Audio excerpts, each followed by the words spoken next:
ॐ अज्ञानतिमिरान्धस्य ज्ञानाञ्जनशलाकया चक्षुरुन्मिलितं येन तस्मै श्रीगुरुवे नमः। वन्देऽहं श्रीगुरो श्रीयुतपदकमलं श्रीगुरून् वैष्णवांश्च श्रीरूपं साग्रजातं सहगण रघुनाथान्वितं तं सजीवं साद्वैतं सावधूतं परिजनसहितं कृष्ण चैतन्यदेवं श्रीराधा कृष्णपादान् सहगण ललिता श्रीविशाखान्वितांश्च तमादिदेवं करुणानिधानं तमालवर्णं सुहितावतारम् अपार संसार समुद्र सेतुं भजामहे भागवत स्वरूपम्। हे देव हे दैत हे भुवनैक बंधो हे कृष्ण हे चपल हे करुणैक सिंधो हे नाथ हे रमण हे नयनाभिराम हा कदानुभवितासि पदं दृशोर्मे। श्री कृष्ण चैतन्य प्रभो नित्यानंदा श्री अद्वैत गदाधर शिवसदी गौर भक्त वृंद। हरे कृष्णा कृष्णा कृष्णा हरे हरे हरे राम राम राम हरे हरे। हरे कृष्णा। सर्वप्रथम मैं अपने गुरुपाद पद्म ओम विष्णुपाद अष्टोत्तर शत श्री श्रीमद् भक्तिवेदांत माधव गोस्वामी महाराज के चरण कमलों में अनंत कोटि दंडवत प्रणाम ज्ञापन करता हूं। हम लोग श्रीमद् भागवत पुराण के प्रथम स्कंध का 10वां अध्याय श्रवण कर रहे हैं, जिसमें भगवान जब जा रहे हैं द्वारका जाने के लिए तैयार हैं, तो सभी जो पांडव लोग हैं अत्यंत शोकातुर हो गए हैं, मूर्छित हो गए हैं।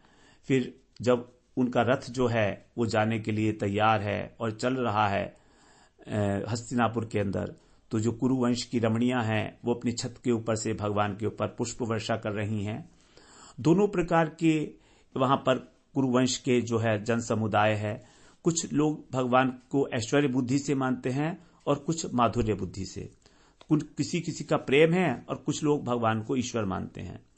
तो रथ के चलते हुए जो है अर्जुन पीछे छत्र लिए हुए खड़े हैं, उद्धव और सात्विकी भगवान को व्यजन कर रहे हैं।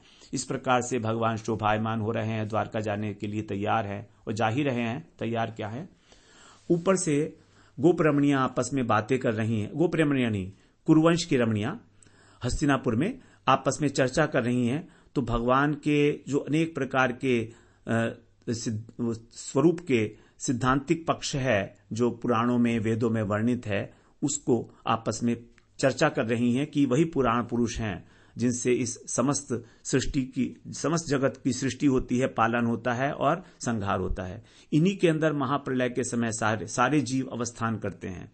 और फिर जब सृष्टि का समय होता है, ब्रह्मा जी नए ब्रह्मा आते हैं 100 वर्ष की आयु के बाद, तो फिर वही जीव जो कारणोदकशाही विष्णु में प्रवेश किए थे और कारणोदकशाही भगवान में चले गए थे, लीन हो गए थे, वही जो है फिर दोबारा से प्रकट होते हैं अपने अपने कर्म संस्कारों के अनुसार।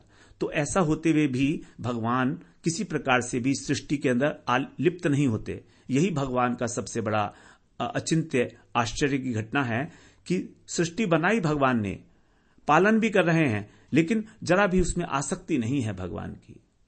तो इस बात को कहकर अब आगे कह रहे हैं 24वें श्लोक से। हम लोग अब 25वें श्लोक से आरंभ करेंगे। कह रही हैं गोप रमणियां ही नहीं, गोप रमणियां कह रहे हैं बार बार, कुरुवंश की रमणियां। यदा ह्यधर्मेण तमोधियो नृपा जीवन्ति तत्रैष हि सत्वतः किल दत्ते भगं सत्यमृतं दयां यशो भवाय रूपाणि दधद्युगे युगे। भगवान के अवतार लेने का जो रहस्य है वह उद्घाटित कर रही हैं गोपियां कि क्या तात्पर्य है, भगवान क्यों आए हैं। यदा माने जब, ही अधर्मेण, अधर्म के द्वारा, अधर्म पूर्वक, तमोधियो नृपा, जिनकी बुद्धि, धिया माने बुद्धि, जिनकी बुद्धि अज्ञान से जो है नष्ट हो चुकी है, तामसी बुद्धि वाले जो हैं राजा लोग, जीवंती माने जब ऐसे लोग जो हैं जीवन चलाते हैं, तत्र एष ही, तब ही, तत्र माने वहां पर, निश्चय, किल का अर्थ है निश्चय, तो अव्यय पद है किल, तो निश्चय रूप से वहां पर वो जो है सत्वतः है माने सत्व गुण का आश्रय लेकर, धत्ते, धत्ते माने धत्ते का मतलब धारण करना, तो तब वो धारण करते हैं अधत, भगम सत्यम अमृतम दयाम यशो, भग का अर्थ होता है गुण, ऐश्वर्य, सत्य का मतलब है सत्य, ऋतम माने ऋत का अर्थ भी एक सत्य होता है, और दया को दया ही कहते हैं, और यश तो यश ही है, तो इसको धारण करते हैं मतलब बचाते हैं इनको, क्योंकि जिस समय तमोगुणी राजा हो जाते हैं, इन सब की जो है अधर्म के कारण ये नष्ट प्राय होने लगते हैं, सत्य नहीं रहता, कहीं ऋत नहीं रहता, दया, यश इत्यादि ये सब। तो इस प्रकार से वो भवाय माने होते हैं, जन्म लेते हैं जगत के कल्याण के लिए, और युगे युगे प्रत्येक युग में निश्चय रूप से। दधत माने दत्त माने धारण करना, तो इसको धारण करके, अवतारों को धारण करके, रूपाणी मतलब अनेक प्रकार के जो अवतार हैं, तो भगवान के अवतार लेने का कारण यहां पर बताया है कि जब तमोगुणी शासक पैदा हो जाते हैं, जिनकी बुद्धि तमोगुण से आवृत है, तमोगुण क्या है, न्याय अन्याय, धर्म अधर्म, हित अनहित, इसका जो निर्णय नहीं कर पाते। गीता में भगवान ने बताया है तमोगुणी बुद्धि के लक्षण, जो प्रत्येक बात को उल्टा समझती है, विपरीत, सीधा बात करो तो उल्टा समझेगा वो व्यक्ति। तो इस प्रकार से वो केवल इंद्रियों के लिए, भोग धन संपत्ति इत्यादि में लगे हुए हैं, ऐसे लोगों के लिए कहा गया है। जो विशेष रूप से अधार्मिक क्रियाएं करते हैं, वो अधर्मेण, अधर्म पूर्वक अपना भरण पोषण के लिए किसी भी प्रकार का कुछ भी कार्य करने को तैयार हो जाते हैं, ऐसे लोग जब इस प्रकार के लोग हो जाते हैं, तब वो क्या करते हैं, ऐश्वर्य और सत्य, और ऋत का अर्थ है सत्य उपदेश, और भक्त अपने भक्त वात्सल्य को प्रकट करते हैं, दया माने वात्सल्य को प्रकाशित करते हैं जगत की रक्षा के लिए। 25वें श्लोक में ये बोला। 26वें श्लोक में एक बार और पढ़ लेते हैं, फिर इसको एनालाइज करते हैं, क्या बोलते हैं।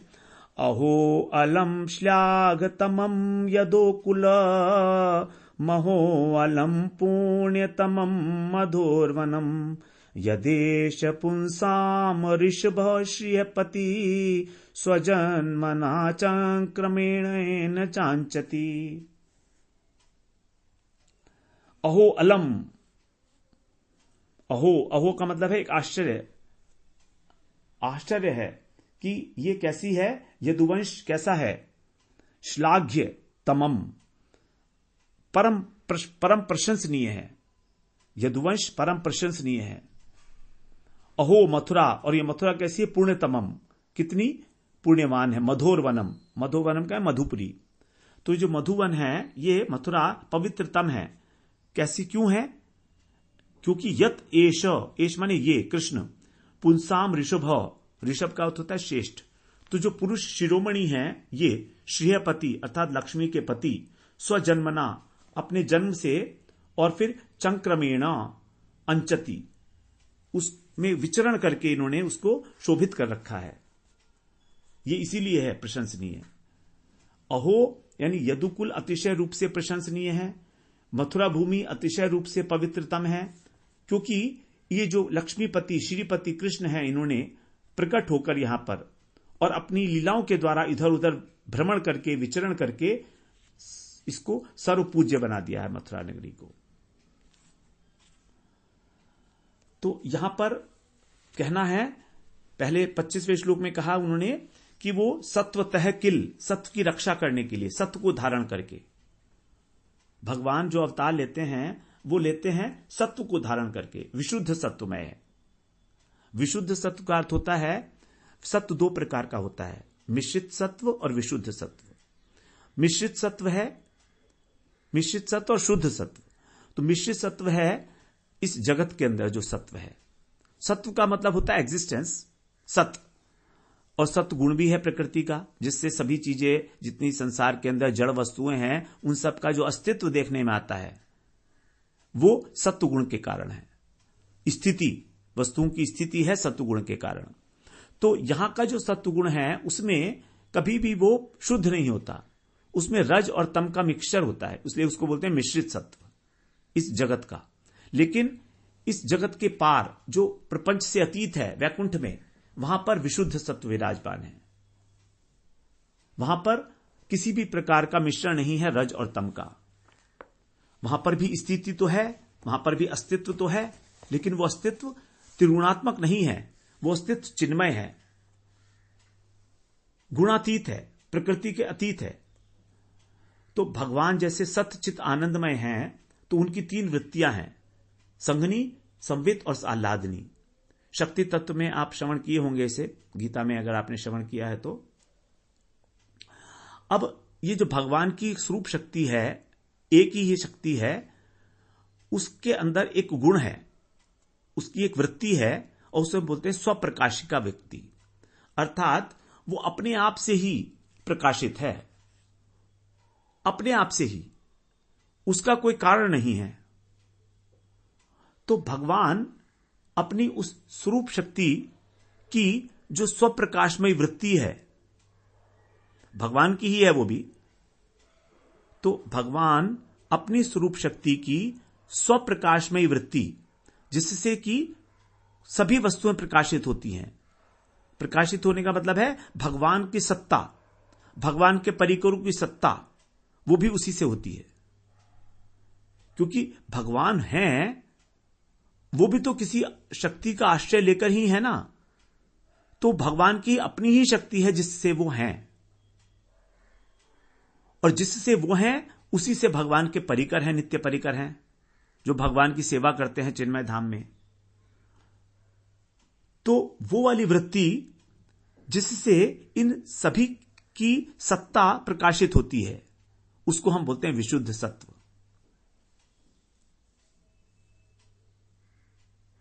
तो स्वरूप शक्ति ही परिणित होकर विशुद्ध सत्व है, बनती है, वही है विशुद्ध सत्व, स्वरूप शक्ति ही। उसका फिजिकल मैनिफेस्टेशन है विशुद्ध सत्व। इसके अंदर माया का बिल्कुल संस्पर्श नहीं है। अब जिस समय इस विशुद्ध सत्व में ये तीनों वृत्तियां, संघनी, संवित और आह्लादनी, समान भाव से होती हैं, एक तीनों में एक बैलेंस होता है, उस समय जो तत्व प्रकाशित होता है उसको बोला जाता है भगवान का श्री विग्रह।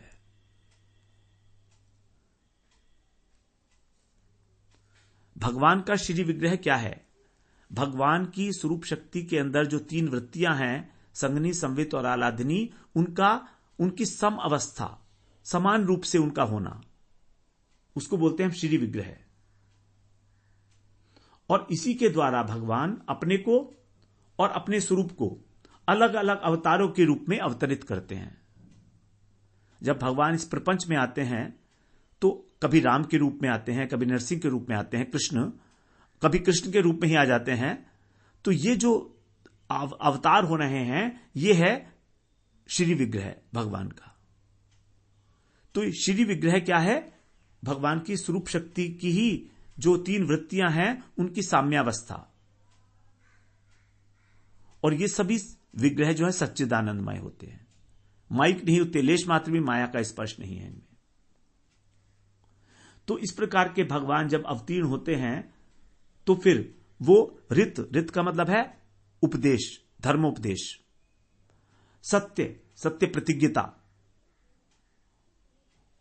और यश महिमा, जो भगवान की लीलाएं हैं उनका यश।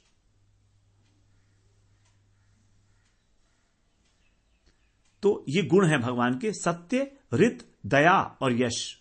दया का मतलब है भक्तवत्सलता। ये 4 प्रकार के जो गुण हैं ये भगवान में देखने में आते हैं।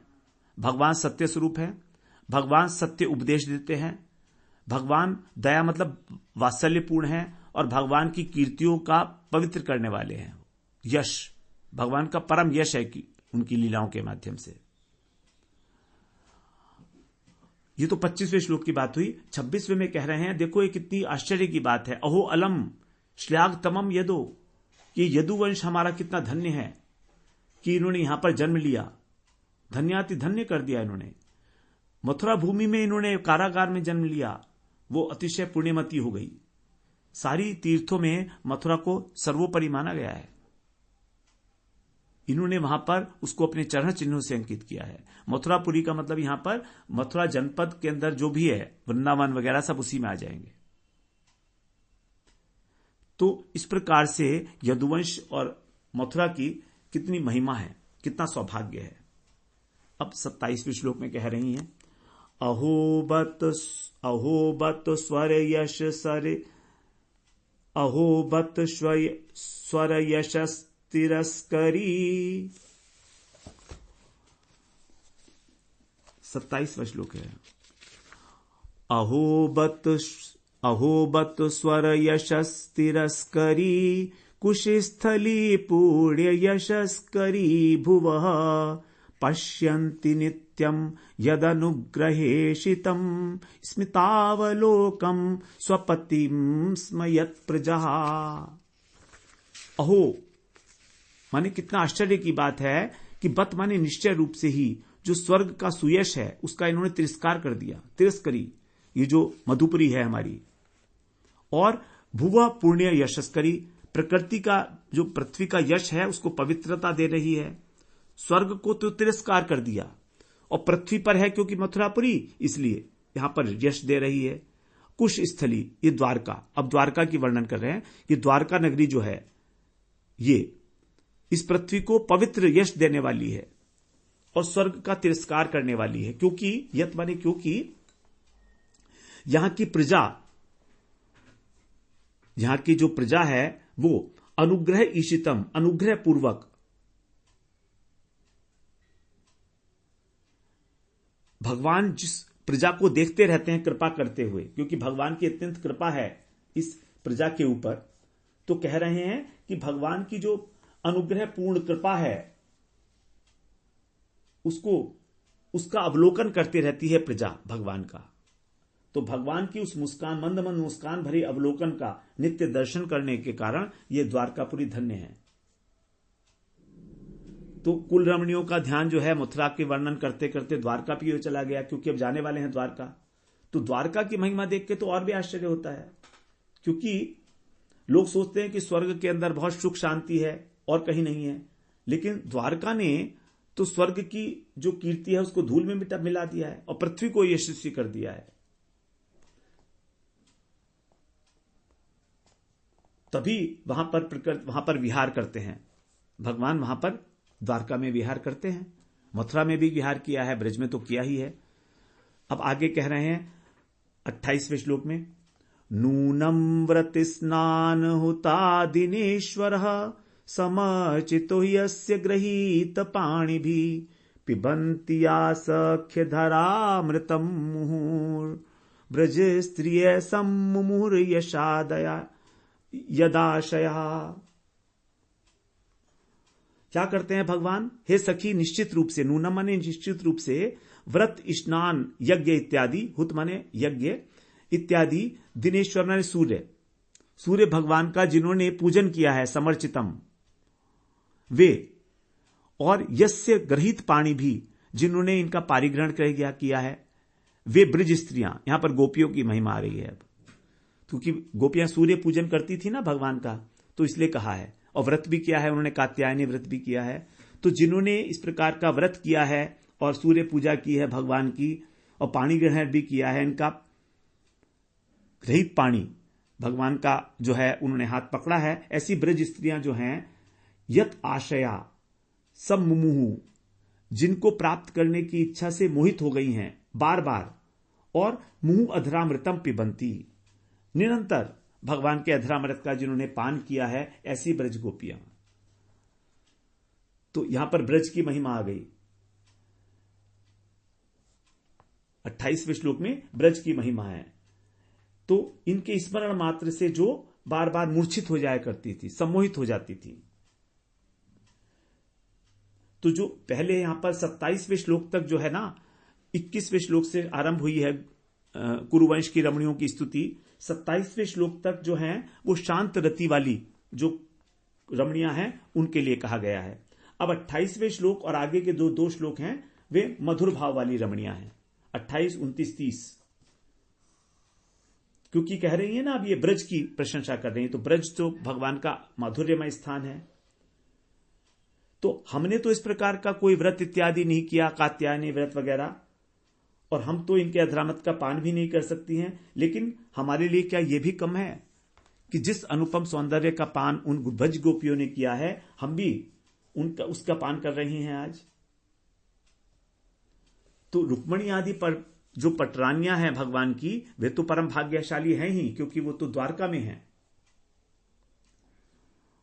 लेकिन जो गोपियां हैं वो तो वृंदावन के निकुंज में और सम्मोहित हुई पड़ी रहती थी, उनको तो पता ही नहीं होता था। तो ये जो गोपियों का जो सम्मोहन है, गोपियों की जो मूर्छा है, वो तो द्वारका की पटरानियों के लिए भी दुर्लभ है। 29वें श्लोक में कह रहे हैं, या वीर्य शुक्लेन हृता स्वयंवरे प्रमथ्य चैद्य प्रमुखान् हि शुष्मिण प्रद्युम्न सांबाम्ब सुतादयो परा यश्चाहृता भौम वधे सहस्रश।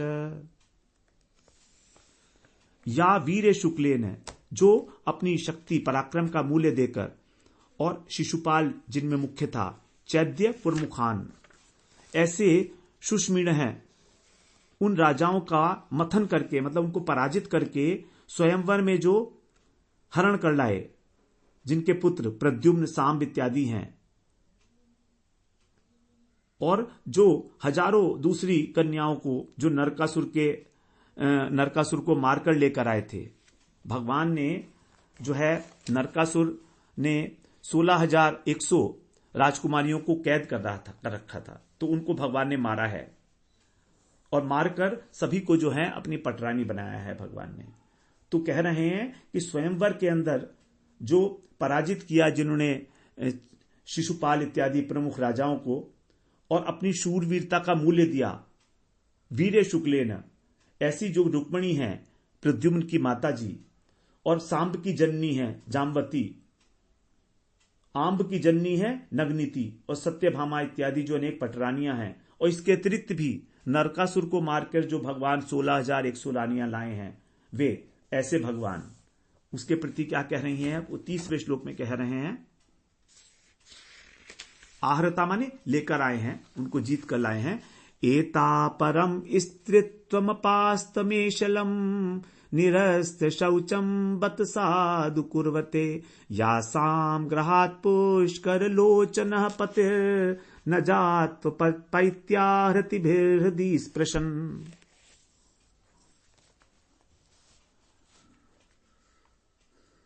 30वें श्लोक में कह रहे हैं यहां पर कि ऐसे जो स्वतंत्रता रहित पवित्रता सहित जीवन को, उनके प्रति ये जो कृष्ण हैं, कैसे हैं कृष्ण? कमल नयन, पुष्कर लोचन, ऐसे जो कृष्ण हैं ये इंद्रलोक से पारिजात इत्यादि को भी लेकर आते हैं उनको प्रसन्न करने के लिए। सत्यभामा ने एक बार इच्छा की थी पारिजात को प्राप्त करने के लिए, तो भगवान स्वर्ग में जाकर और पारिजात का पेड़ ही उखाड़ लाए थे। तो वैसे तो ये कहीं नहीं जाते हैं, लेकिन अपनी पटरानी को, प्रिय वस्तु को, उसकी प्रिय करने के लिए, उसके मन के आनंद विधान करने के लिए पारिजात आदि जो प्रिय वस्तु हैं उसको भी लेकर आते हैं, और किसी के भवन से बाहर नहीं जाते हैं। जिनके यासाम ग्रहात कमल लोचन पति जातु न अपैति, कभी बाहर नहीं जाते हैं, लेकिन फिर भी उपहारों के द्वारा उनके हृदय को स्पर्श करते हैं, उनको स्पर्श करते हैं, मतलब उनको आनंद प्रदान करते हैं। तो उन सब पटरानियों ने निश्चित रूप से स्त्रीत्वम मन स्त्री जीवन को निश्चय ही उन्होंने साधु कुर्वते, उत्तम मतलब महिमा मंडित किया है, परम सौभाग्यशाली किया है। और स्त्री जाति है कैसी? पेशलम अपास्त, जो स्वतंत्रता रहित है, स्त्रियों में किसी चीज की स्वतंत्रता नहीं है, और पवित्रता शून्य, शौचम निरस्तम। तो ऐसी स्त्री जाति को भी उन लोगों ने महिमा मंडित किया है, जो पटरानी है भगवान की, उन्होंने। क्यों? कारण कि भगवान कभी भी भवन को जोड़कर बाहर नहीं जाते हैं और उनका आनंद विधान करने के लिए पारिजात वृक्ष तक लेकर आए हैं स्वर्ग से। ऐसे पुष्कर लोचन कमल नयन भगवान। तो ये जो पटरानियां हैं, ये परम, एताम परम, ये सब परम श्रेष्ठतम है, अत्यंत भाग्यशाली हैं। धन्य कर दिया है इन्होंने, इस स्त्री जाति को धन्य कर दिया है कि ऐसी स्त्रियां जिन्होंने भगवान को अपने वश में किया है। कृष्ण की महिषियों के विषय में है। तो इस प्रकार गोप यहां पर कुरुवंश की रमणियों ने किस जो है सबकी प्रशंसा की है, ब्रज गोपियों की प्रशंसा की है और महिषियों की प्रशंसा की है कि इन्होंने ऐसे कृष्ण को अपने वश में कर रखा है। तो ये जो गोपियां, ये जो वहां की कुरुवंश की स्त्रियां हैं, ये मधुर स्वभाव वाली हैं। पहले तो ऐश्वर्य स्वभाव वाली थी वो 21वें श्लोक से 27वें श्लोक तक, लेकिन 28, 29, 30 यहां पर 28 में ब्रज नारियों की महिमा का वर्णन है और 29, 30 में द्वारका की जो महिषियां हैं उनका वर्णन किया गया है।